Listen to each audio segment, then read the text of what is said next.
माफी भी चाहनी हाँ, पर मेरा कोई कसूर नहीं सी। इस वास्ते मैनू माफ कर देना। मैं लंबी गल कोई नहीं करनी।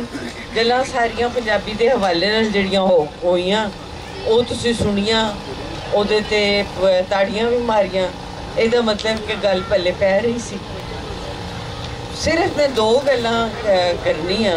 एक ते है कि पंजाबी जुबान नूं पहली जमात तो लैके BA तकर लगाण लई इहदे लई कोई हाथी घोड़े नहीं लगते।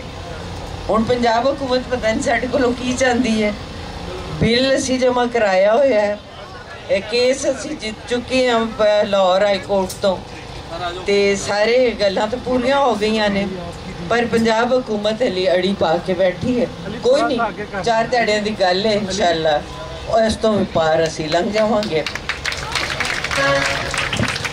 ते हुण बहुत जल्दी पंजाबी जिहड़ी है असीं साडे बच्चे स्कूलां च पढ़नगे ते ओहदा एक समझो कि नवां दर खुल जाएगा इल्म दा उन्हां ते।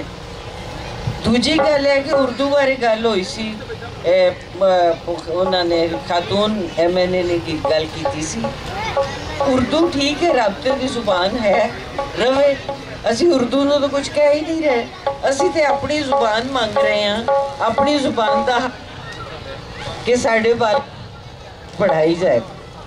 बस इन्नी गल है। उर्दू नाल साडा कोई मुतक्का नहीं, अंग्रेजी नाल कोई मुतक्का नहीं। असी अपने बालों नूं अपनी बोली पढ़ाना चाहते हैं। फिर दूजी गल जिहड़ी है वंड की गल, वो है कि मैं अक्सर कहनी होंदी हाँ कि पंजाब कोई गिनी पिग तो नहीं ना कि पंजाब नूं वंड के ते दसा जाए कि जी इंज वंडी देने सूबे।